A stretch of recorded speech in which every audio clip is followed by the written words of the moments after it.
So we start now and looking at what we're doing now about the economic crisis in literature, or otherwise, perhaps not literature, but every time Gordon Brown said he'd abolish boom and bust, there was one politician who shook his head ever so vigorously. Vince Cable has been described as the sage of the credit crunch. The Liberal Democrat was an early advocate of government intervention to shore up failed banks, and now he's tracked the crisis in the storm. Others have turned to Ayn Rand's seminal 1957 novel Atlas Shrugged, in which government intervention is portrayed as an instrument of massive destruction of the economy and society. Sales of the book have shot up, spiking first, according to The Economist, at the time of huge government bailouts. So what can we learn from both books? The economic crisis has provoked a questioning not just of international integration, that is globalisation, but of the whole private enterprise system. The cry's gone up. Self-regulation's finished, laissez-faire is dead, or the end of Thatcherism. The main reason I did it was to clear my own mind, to try to understand a very complex and multifaceted crisis that was emerging. It would be very easy in current circumstances to slide back into nationalism. We can see this happening already.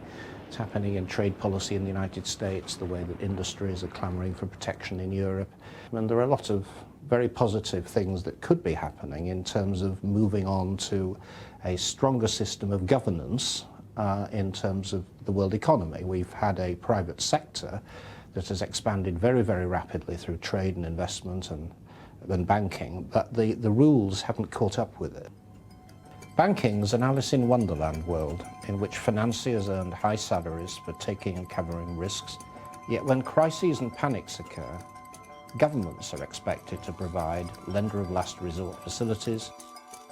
I think there is vast curiosity, and I think certainly in Britain there is a kind of political mobilisation, and very few books that have actually been written about this crisis in financial markets that are not partisan, that are not narrow, that are not parochial, and I think anything that rises above that is going to get a big audience. This is the strike of the men of the mind, Miss Taggart. This is the mind on strike. The core idea of Atlas Shrugged is an America in the future in which government controls and government regulations are intensifying, the economy is in shambles, and that the best minds, the industrialists, the businessmen, the best artists, the best philosophers are actually withdrawing from society. There was only one kind of men who have never been on strike in human history. Every other kind and class have stopped when they wished and have presented demands to the world claiming to be indispensable, except the men who have carried the world on their shoulders. The book really critiques the entire philosophy that drives our culture. It's really a critique of government policies that are involved in redistribution of wealth, that are involved in penalizing success and penalizing the wealthy and penalizing the most productive people in society. The reason I think the spike in the book has occurred really recently at the levels that we've seen is I think people's frustration with the financial crisis, with the economy tumbling, with all these bailouts, and people are looking for answers. Start by abolishing all income taxes.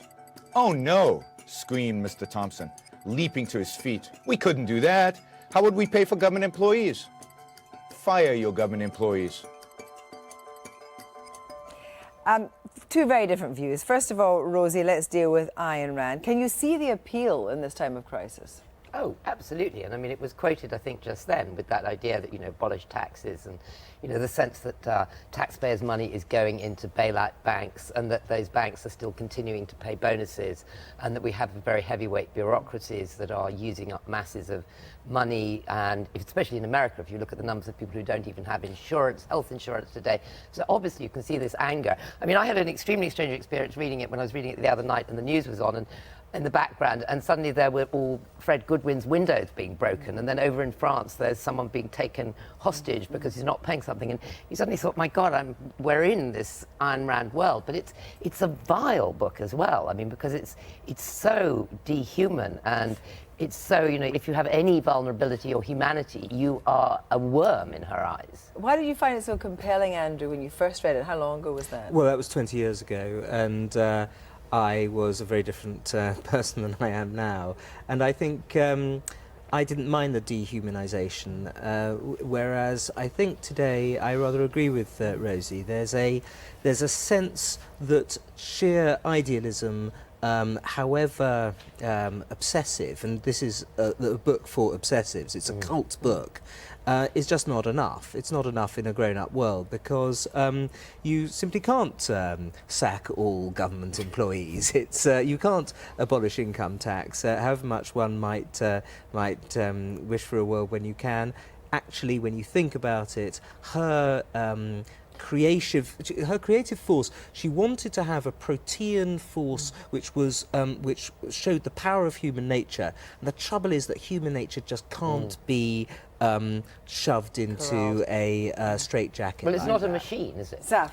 Yeah, I mean, I picked up on the fact that you first read it many years ago, because it seems like the sort of thing which could have appeal if you're 14 or 15, because there's that sort of certainty which may be sort of appealing. But I think after about over 1,000 pages of somebody just ramming the same point again and again, not only is it, lacking in any kind of humanity, but it's lacking in any sense of doubt, any sense of kind of questioning anything at all. The capitalist commandos withdraw from the world because the world is becoming a place. She calls them looters, these people that are trying to, as it were... And moochers. Looters and moochers who are creating these kind of anti-dog-eat-dog rules, which, of course, is coming up today. But what I found really interesting was that all their heroes are individuals, just inventors and industrialists. They're all, it's the idea of the heroes. But actually, in the real world, most things are done through teams, through effort and through cooperation. Also the thing that's curious about her characters, I mean, you have one female heroine and then 3 male heroines. They're all actually identical. They are all perfect specimens. They are Aryan youth. They are blonde, they have sharp cheekbones, and that's all you kind of know about them. And there is no one in this book who's vulnerable, who's human, and who in any way, I mean, you feel that if you even had a pimple, this woman would despise you. But Andrew, I mean, it has spiked. It's selling a lot of copies. So what is it that people are looking for in it? Well, not what I think Rosie is implying there, which is fascism. Ayn Rand was absolutely an anti-fascist. She was a libertarian, of course. She escaped from the Soviet Bolshevism and the horrors of totalitarianism, and she absolutely did not have a fascist bone in her body. She was, on the other hand, a fanatic. I mean, she was a libertarian fanatic and a very strange human being. But it's not my problem. She was also very mean, too. And mean, but being mean doesn't make you a fascist. I wasn't trying to imply that she was fascist. Well, Aryan and things being wrong, and blonde-haired and all the rest of it. It sounded a bit like that to me. Tell me, Rosie, just coming back to the actual, the way that the book is put together, it's almost kind of sci-fi. They go into this kind of, Atlantis area. All these people remove themselves from the world. But the whole thing, the Age of the Machine, is a very modernist book as well, cold, calculating. It's very cold, very calculating. As you say, it's the age of the machine, and then the machine imploding on itself and destroying itself. But you get the feeling very much at the end that what they're going to go and do is recreate it all over again. I mean, that was how I saw Who's she was reading going it, to Sam, do it. do you think? I think the people who are reading it probably are people who believe in the free market and they need something that justifies it and gives it a philosophical underpinning and makes them feel like heroes. And I think the other thing that I found quite interesting is, I think one of the reasons why I don't think it's really relevant, particularly now, is because you can kind of extricate all the messy reality of life. So there's virtually no children in this book. And there's this sense that basically, if you're somebody that needs support, if you're vulnerable, I don't think there's anyone who can help you in the Rand universe. It's a kind of a cloak of a novel. It's not really a novel, is it? No, and yet it's got a kind of compelling plot. I mean, even though it is a very, very long read, you do want to know what's going on. I mean, I found I certainly wanted to keep going and know what was going to happen. I think it's worthwhile pointing out that there are an awful lot better arguments for the free market than a 1,000-page book written by a strange, if not mad, woman 50 years ago. But Alan Greenspan's a fan. But that was the one we were reading, Andrew. But the thing is, at the beginning of the book, actually, you kind of warm to her, don't you? Because she is kind of absolutely, she's principled, and actually she's more principled than the looters at that point. But then the book flips over, and you think, actually, she's probably quite mad. And actually, she was denounced as being pretty mad, even by libertarians in America in the 1960s and 70s. So she was chucked out of almost every political organisation that she attempted to join, and even one that she set up herself. And so she can't, as I say, be held as a standard bearer. But you know, where it does have parallels is that there are people who are saying that, you know, government at the moment has intervened and is intervening endlessly, and actually not in a very kind of useful structured way. or useful way. And what she's saying is that actually government intervention of itself is a bad thing. Well, she basically believes that the government only has the job to protect property rights, and everything else should be left towards individuals. I can see that, but it seems like too easy a thing to blame government intervention and government regulation for the mess we're in. It seems to me that surely the problem's been that the regulation hasn't been sensible or strong enough. Well, that But brings I mean, the thing about her at the end as well is that she reduces every transaction to a financial transaction, and that is what becomes her vision, her utopia. Yeah. That even, you know, if I sew a button on your cardigan because it's dropped off, you would pay me. money. It's got to be money. And that the money is essentially the only currency. And that's quite curious when we're in a world where the monetary systems are falling apart. Now, what on earth would Ayn Rand make of Vince Cable then? Because I think she'd say not much. he's a man for early intervention. What did you make of this? Well, yes, but is he? Actually, it was not until 2007 that he stopped making speeches in favour of light touch regulation. In fact, if you look at Vince Cable's politics, it was. He was in favour of the Glass-Steagall reform. He was in favour, as I say, of light touch regulation. It was 2007 when things actually started changing. And this book has been written very early on in the credit crunch. You know, we are only halfway through, if we're lucky, of this crisis. And it seems to me that this is rather premature. How did it read to you? Did it read like a sage who was able to provide any answers? He writes with the writing flair of an economic spokesman for the Liberal Democrats. And I think that was, so I think that the problem is that actually the story is incredibly interesting, but I felt like it was a bit deathless. It was a bit bloodless.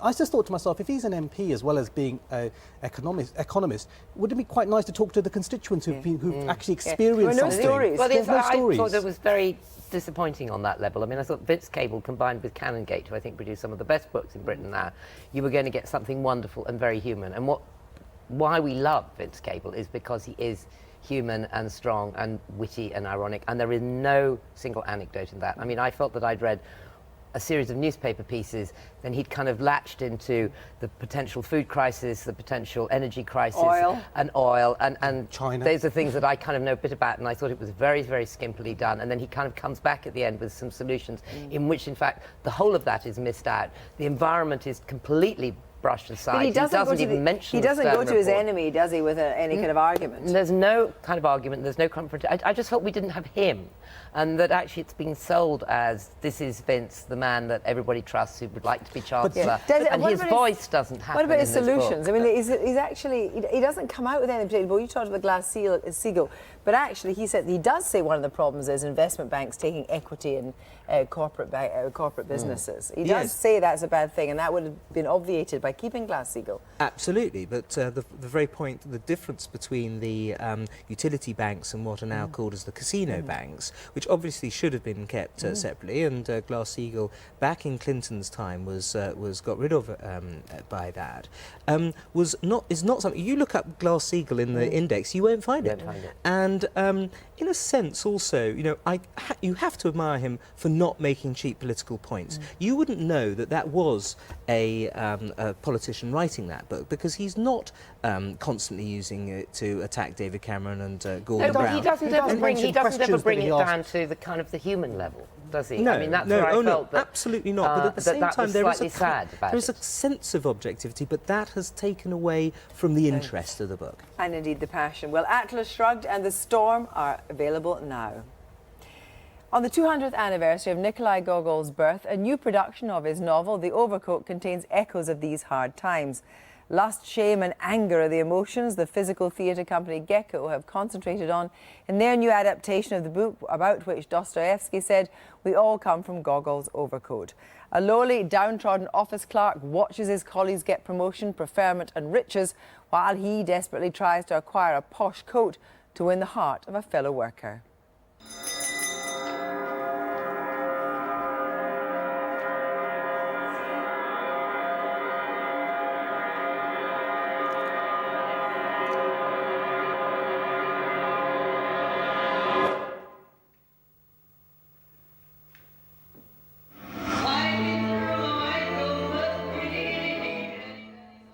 Andrew, a reinterpretation of a very old story. It says it deals with contemporary issues. Do you think it does?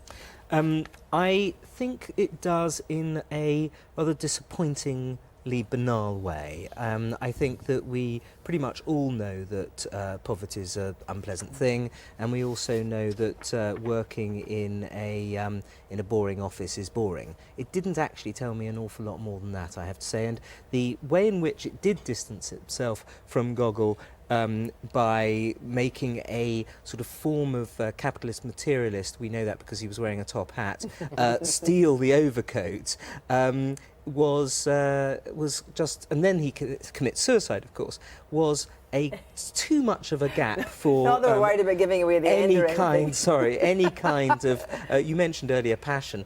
Where was the passion? Yeah. It started well this afternoon, didn't it, with this physical theatre, and you thought you were going to get something that was going to move forward. Yeah, and I think the lighting was brilliant, and I think the set was brilliant, and I like the physicality. I think the overall effect for me was like reading a foreign book which had really nice photographs, but I couldn't understand the words that were being spoken. So I felt like the narrative thread was quite weak. And so if you were trying to get an emotional attachment to the story, I wasn't really getting it. I was just observing it in a kind of slightly clinical way, as in like, that looks quite nice, that looks quite fancy. Rosie?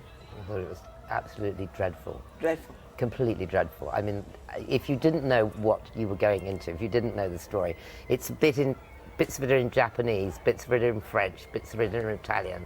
There's a song in English. You can't understand any dialogue. If you didn't know it was this story, you wouldn't know what was going on. There's an incredible amount of smoke going around the stage, which gets very boring after a while. There's some quite interesting kind of bits of movement, but they're repetitive. Because of the language, you never acquire any attachment to the character. He strays a long way from the original Gogol story, which is wonderful and simple and kind of heartbreaking, and tells you everything you need to know about the falseness of materialism. But isn't that a story for today? Well, that is a story for today, but I feel that it's like the director. He just took every single gimmick he could think of, a bit of acrobatics, a bit of smoke, a few costumes, some funny fancy stuff with a bed that you disappear through, all these languages, and the whole thing was lost. I mean, I could have been anywhere. I mean, I do agree it was a bit of a missed opportunity, but I think, but at the same time, I was going to say is that I do think that in a way it was quite brave to try and do what they did. I didn't get it, but maybe that's as much a failure of me. No, And it's not. That's the Emperor's New Clothes. Seriously, Don't say please. that. No. Yeah. Look, the three critics here are each felt the same thing about this play. Why should it be the failure of us? Yeah. If we went to see Sorry. it and, Right. Thank you, and Andrew. didn't like it, then maybe it's the failure of the play. Well, if you were to choose one of these three things to get you through this particular crisis, which would it be? The one we're about to come to. Yeah. That's not allowed. Of these, what would you recommend? Would you recommend Ayn Rand? Something else? I wouldn't. I would have to quote Dorothy Parker, who said, "Ayn Rand is not a book to be tossed aside lightly. It has to be thrown with great force." But you might choose another one to get us through the I would probably choose something like Yeah. the shock doctrine, actually, something like that, because I think it's got much more of the human stories, and it also has much more of the philosophical underpinning. Yeah, what would you Well, I choose? would take absolutely Muhammad Yunus's book about the founding of the Gameen Bank and about microfinance and about actually ways that you can really transform the developing world. And it's really interesting. As an historian, can I say we need an awful lot more time. We are halfway through this thing, and it is far too early to Okay, move who to could we any- look back to for inspiration? Would you go back to Lincoln? Would you go back to... probably Adam Smith. I'd go back to the 18th century. Well, the Overcoat is at the Lyric in Hammersmith in London now, and then at the Theatre Royal.